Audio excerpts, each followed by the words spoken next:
Tem um minuto.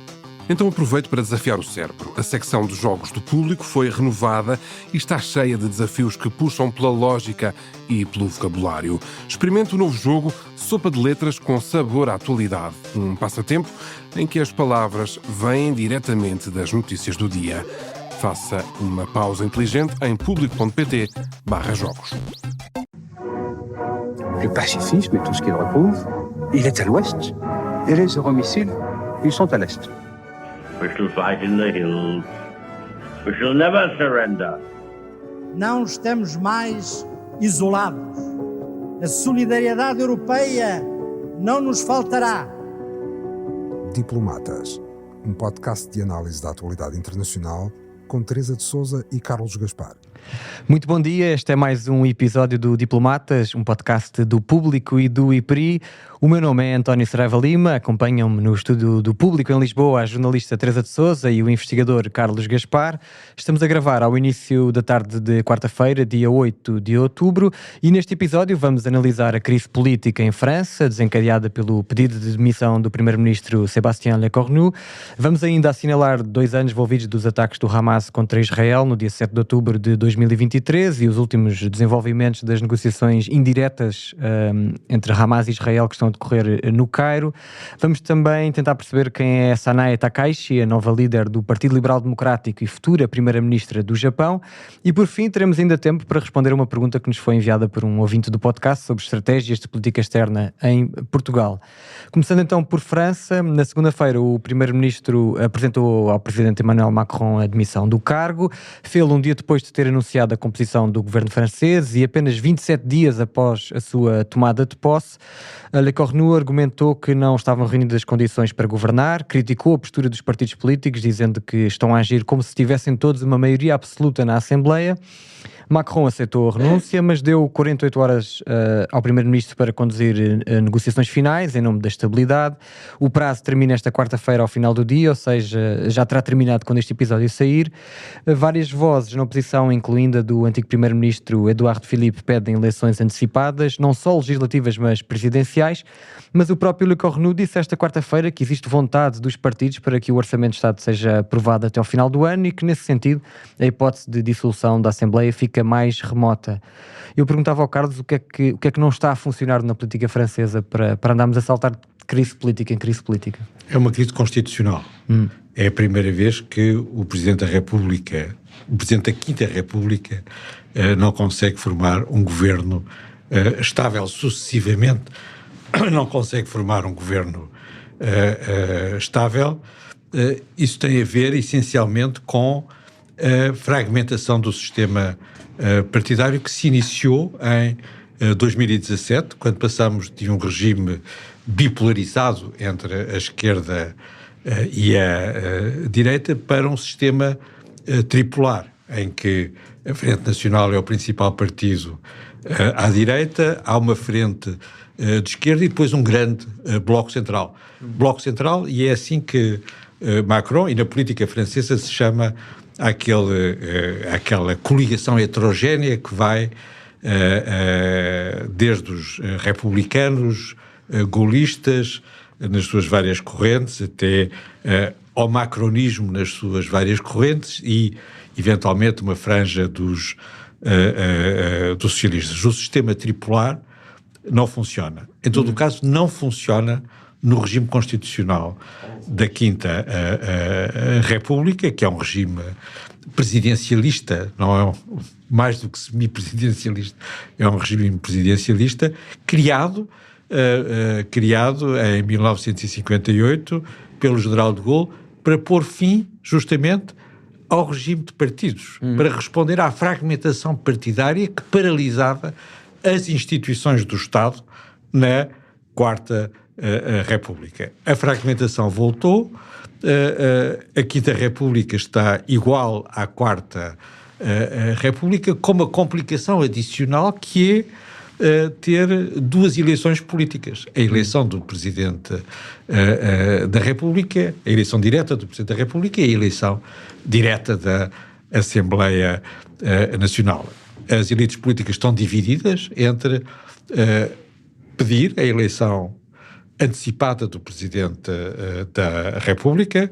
É o caso... Que está prevista para 2027. Exato, que é o caso dos candidatos centristas que provavelmente perderiam o seu lugar numa eleição para a Assembleia Nacional, enquanto a Frente Nacional e alguns setores da esquerda querem eleições antecipadas para a Assembleia Nacional para restaurar a bipolarização, mas neste caso uma bipolarização dominada pela extrema-direita e pela extrema-esquerda. E nesse momento nós passamos de uma crise constitucional para uma crise de regime político, quer a extrema-direita da Frente Nacional, quer a extrema-esquerda da France Insoumise, querem pôr fim à democracia liberal em França, com uma mobilização de massas que é bastante impressionante, tanto à esquerda como à direita. Estamos numa crise constitucional,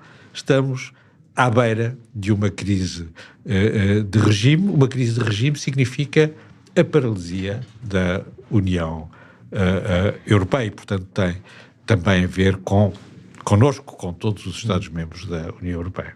Teresa, desde janeiro do ano passado que a França já teve 5 primeiros-ministros: Elisabeth Borne, Gabriel Attal, Michel Barnier, François Bayrou e agora Sébastien Lecornu.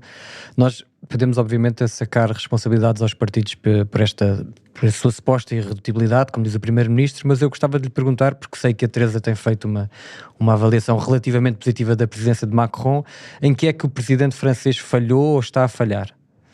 Há muito aquela ideia de que não devia ter convocado as eleições em 2024, não é?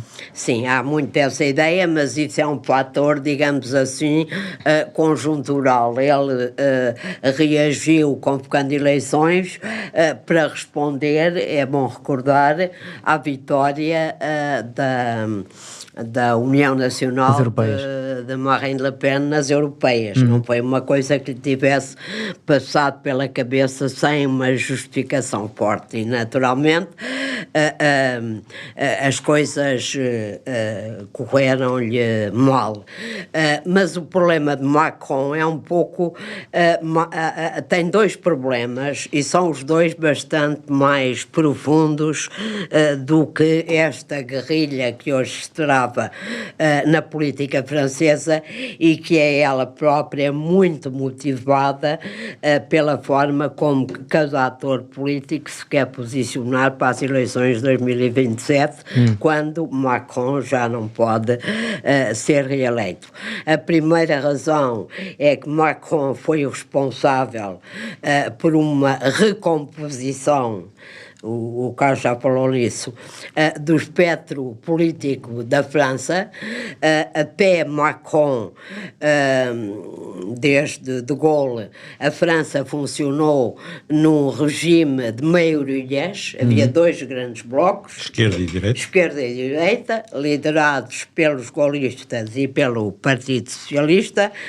Macron lança uma cunha no centro do sistema que tem um impacto enorme sobre o Partido Socialista e sobre os republicanos, sobre os gaullistas, criando um grande partido de centro. Aliás, ele dizia na altura, em 2017, que era para, de alguma maneira, acabar com a dicotomia esquerda-direita e criar uma nova dicotomia entre abertura ao mundo, abertura à Europa, abertura aos imigrantes e o fechamento nacionalista da França. Foi assim que ele colocou a sua mensagem política. Como sabemos, teve um sucesso enorme, mas esse sucesso teve como preço a redução do Partido Socialista a uma formação pequena que acabou nas mãos da extrema-esquerda, que é muito forte em França,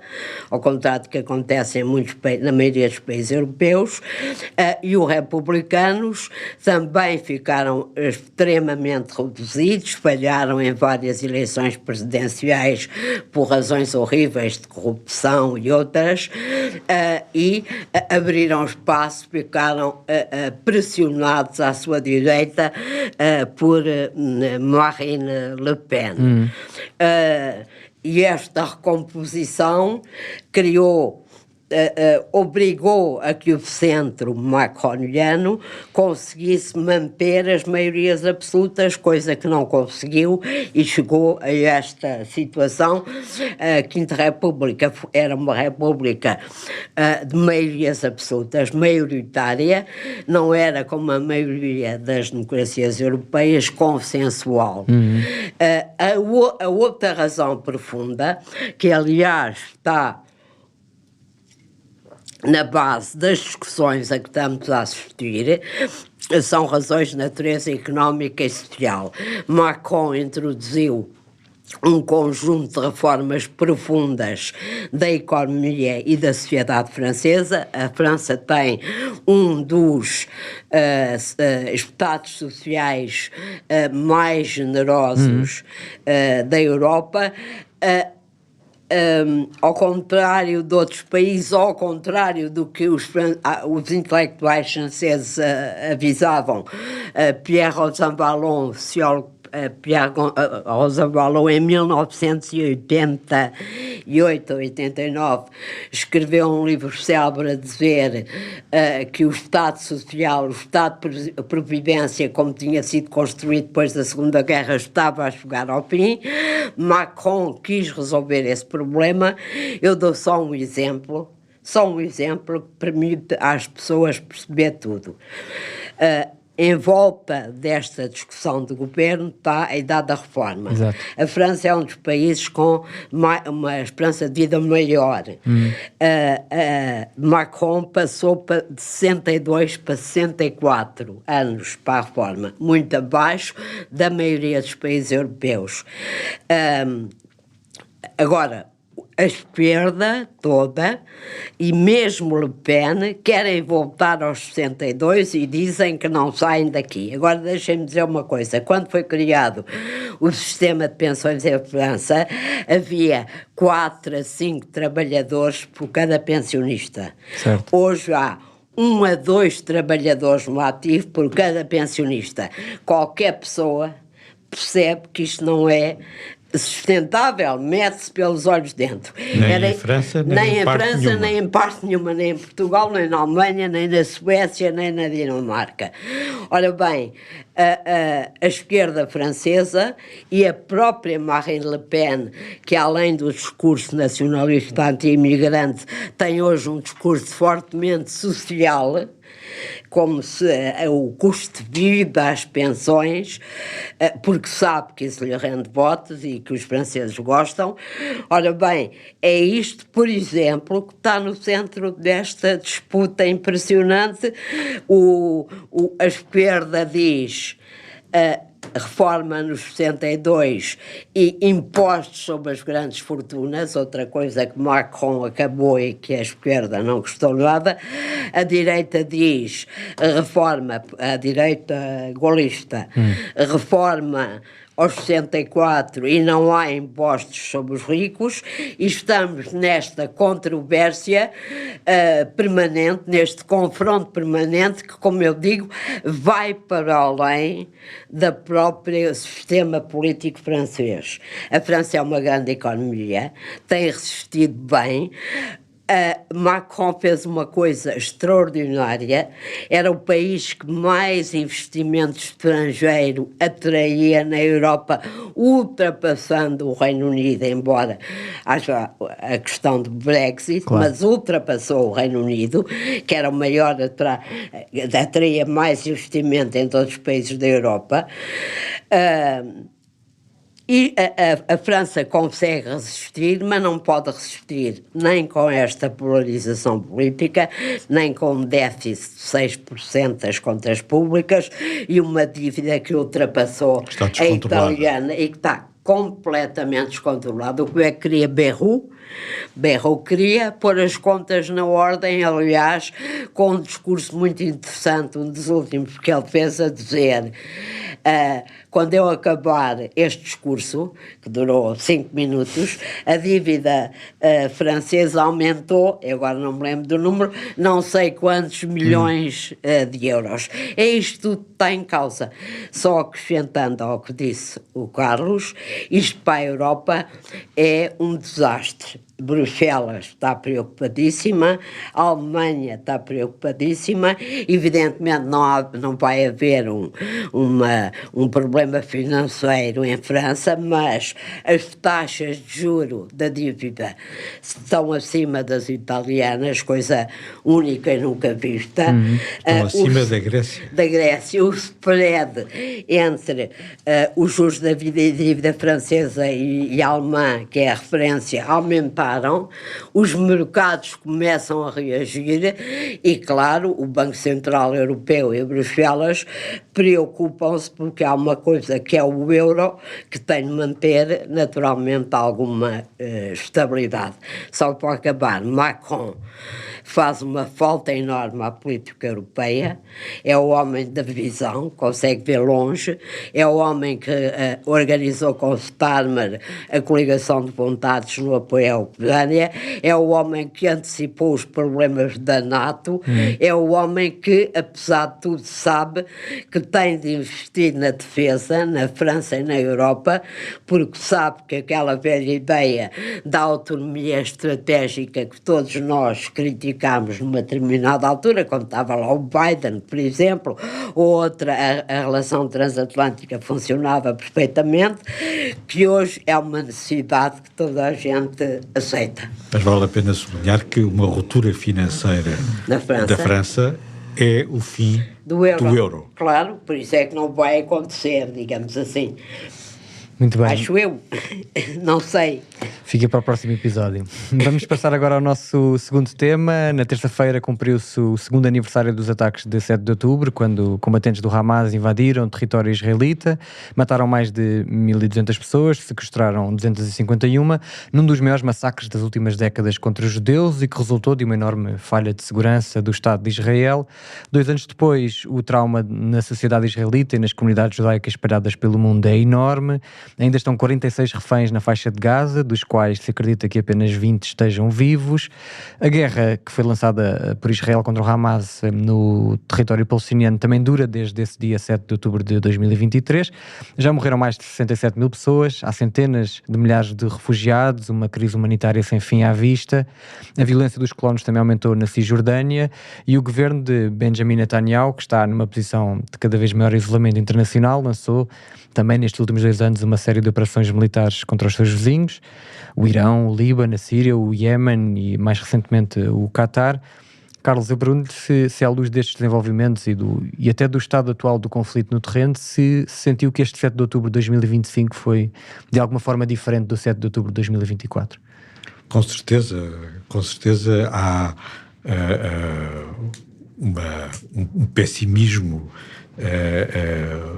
uma depressão em Israel e nas comunidades judaicas na Europa e nos Estados Unidos muito mais marcada. Há um isolamento muito maior de Israel na política internacional e há uma incompreensão externa geral sobre o que se passou, sobre o que significou o 7 de outubro de 2023 para Israel. O 7 de outubro de 2023 não foi mais um episódio, mais um atentado terrorista dos palestinianos contra os israelitas. Foi o pior massacre de judeus desde o Holocausto, foi o pior massacre do século XXI, o pior massacre terrorista do século XXI, proporcionalmente pior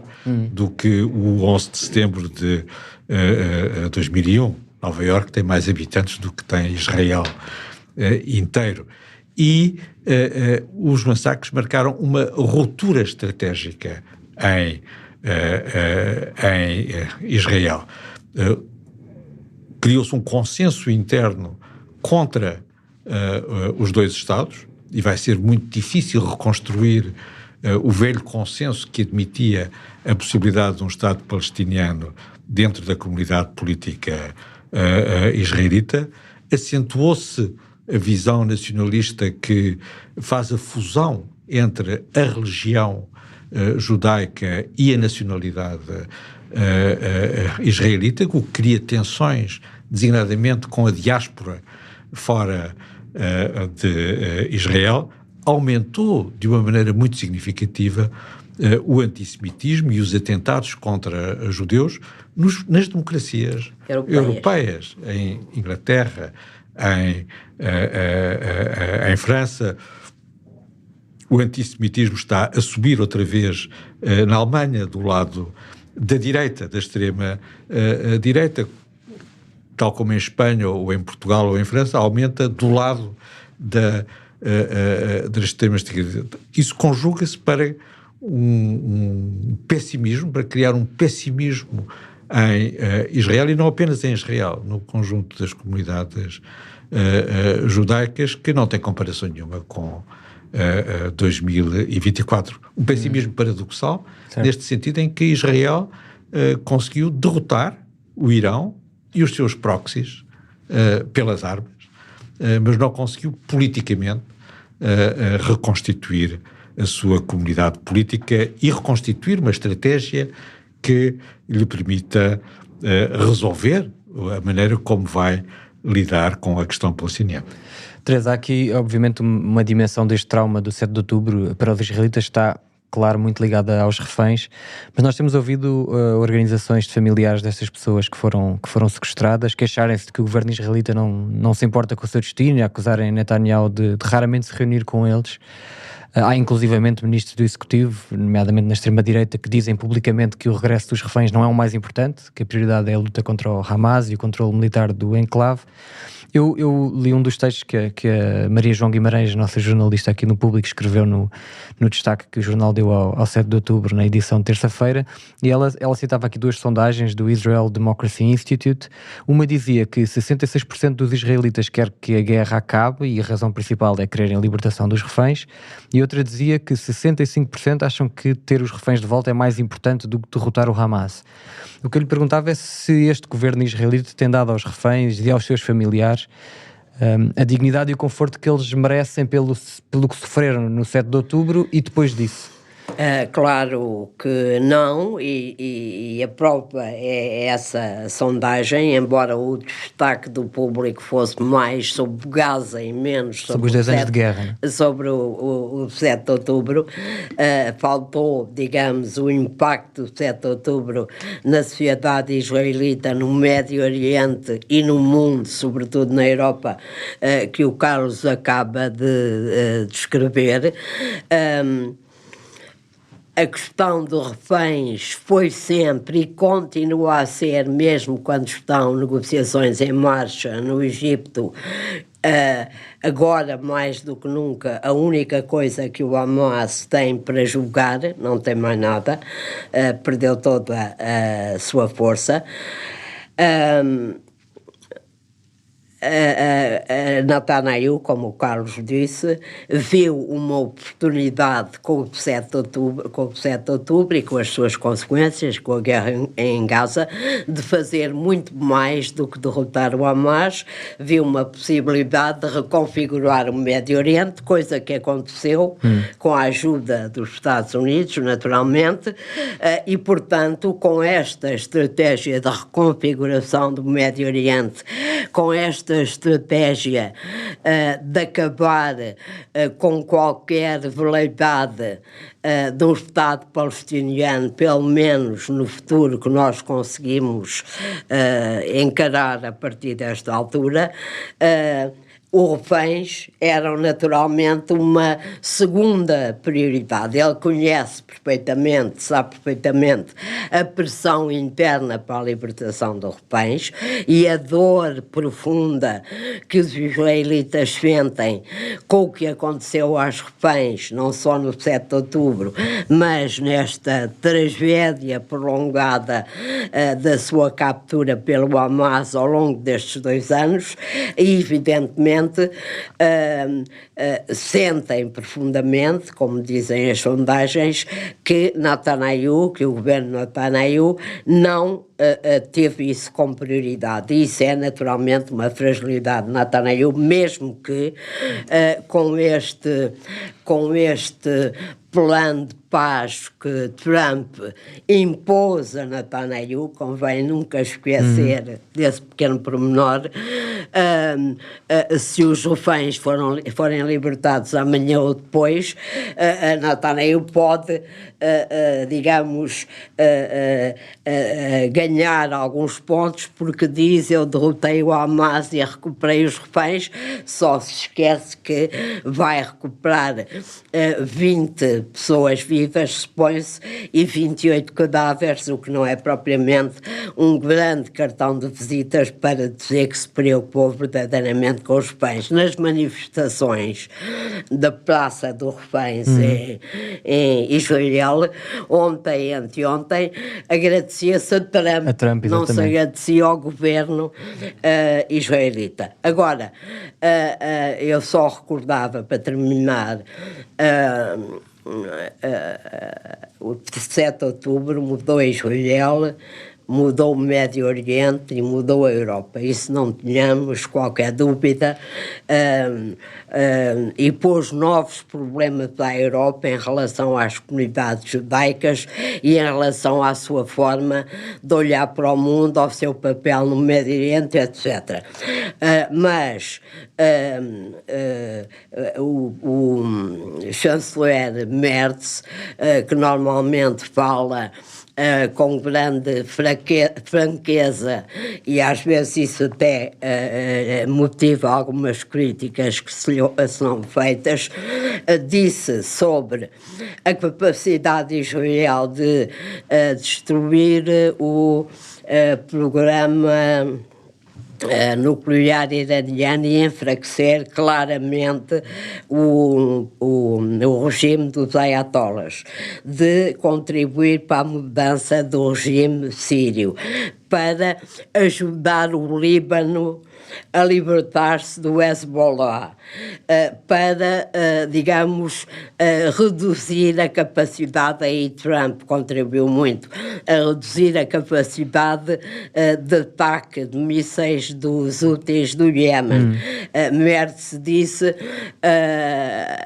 o governo de Israel está a fazer aquilo que nós nunca conseguimos fazer no Médio Oriente, e ao fim do dia ainda temos de lhe agradecer. De alguma maneira, esta mudança no Médio Oriente, provocada pelo 7 de outubro, pela reação israelita ao 7 de outubro, acaba por ser um enquadramento mais favorável a que este acordo de paz que está a ser negociado consiga pelo menos melhorar a vida dos palestinianos e abrirem um futuro que no longo prazo nós não sabemos qual é, mas no curto pode fazer uma coisa muito simples, que não é nada estratégica, que é melhorar a vida deles. Mas a Teresa acredita que como o presidente americano acredita que estas negociações vão ser rápidas, vão chegar a bom porto? Eu não sei se são rápidas.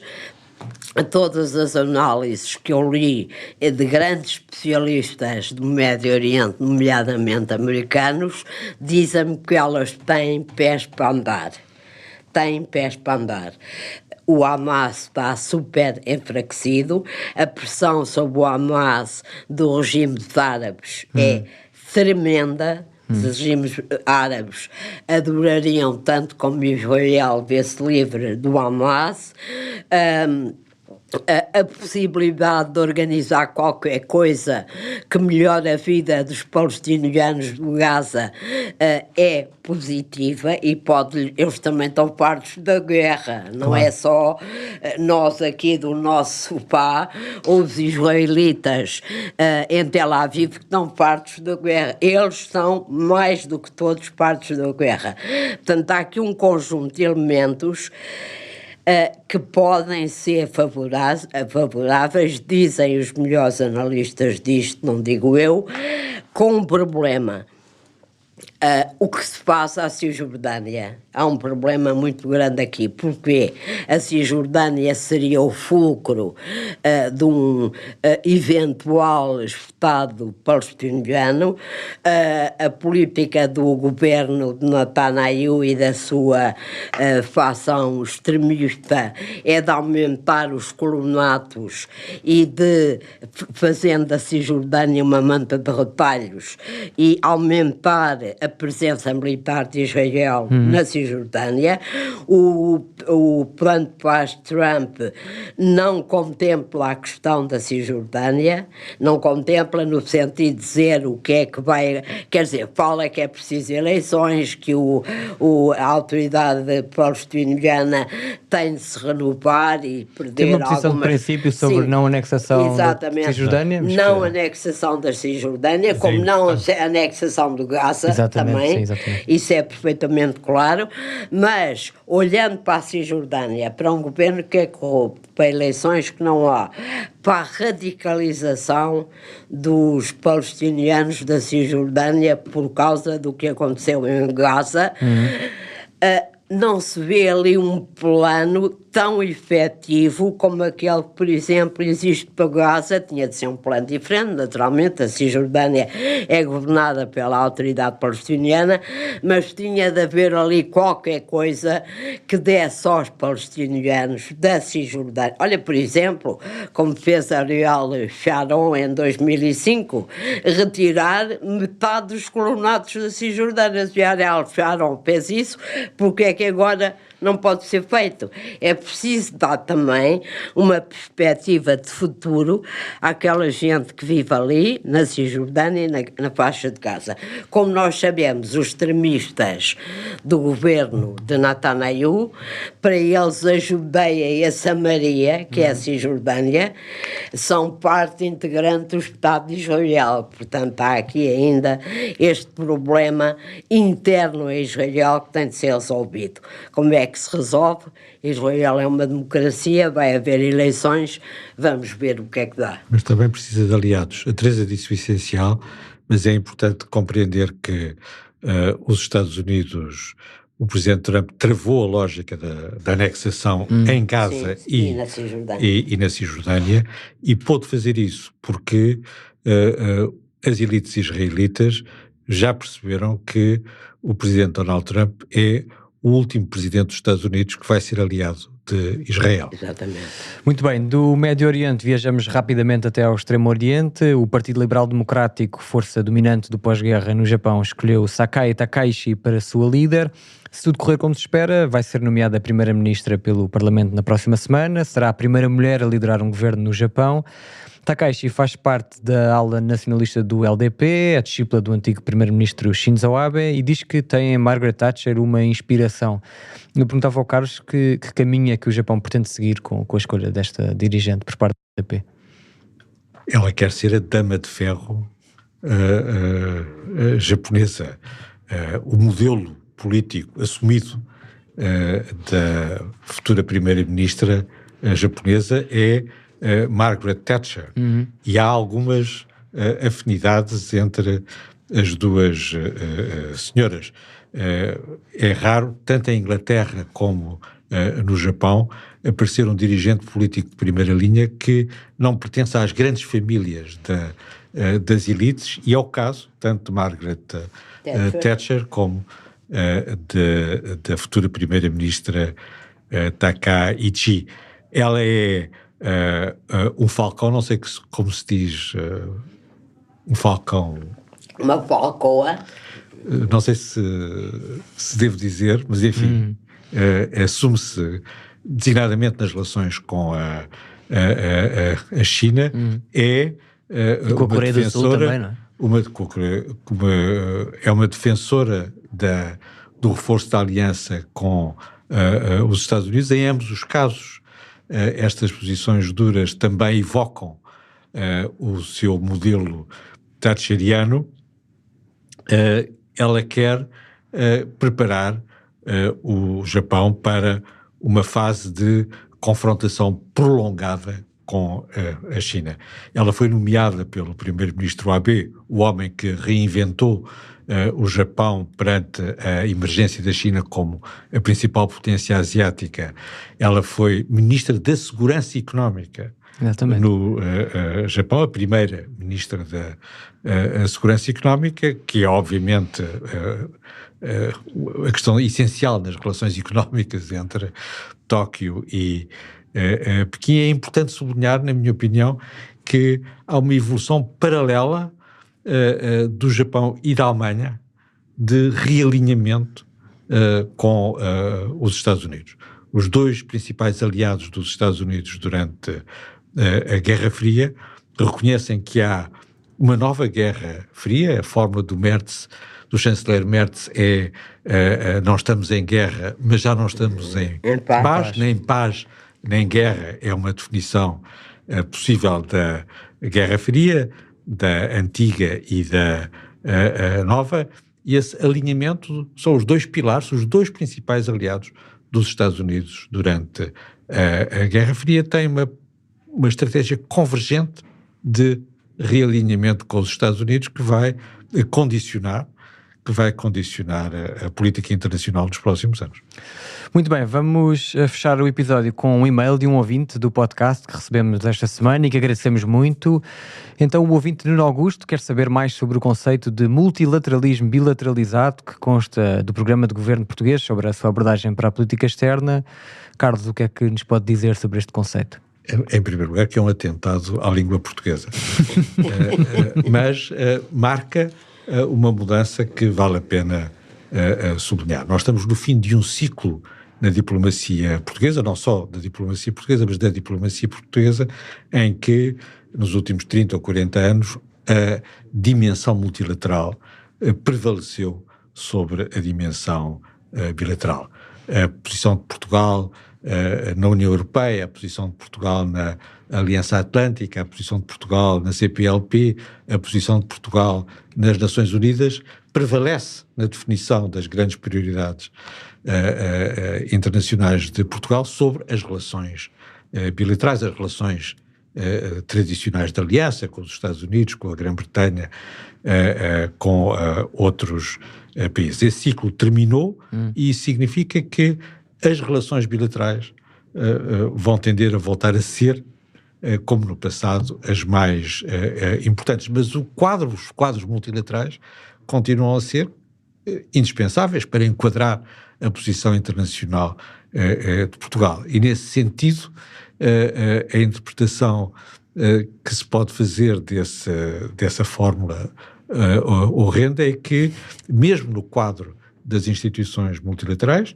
e designadamente no quadro da União Europeia, as relações bilaterais vão ser mais importantes do que as relações bilaterais, o que significa que Portugal tem que escolher aliados dentro da União Europeia e da NATO. E o debate que se vai travar naquele meio muito restrito e rarefeito da diplomacia é saber se essa aliança se faz para sublinhar, para acentuar a dependência estratégica de Portugal em relação à Espanha, ou se, ao contrário, Portugal vai voltar ao cânon clássico e tentar um modelo de duas alianças com os Estados Unidos na NATO e com a Alemanha na União Europeia. A tradição de Portugal é ter duas alianças externas, não apenas uma aliança externa. É isso que está em causa, implícito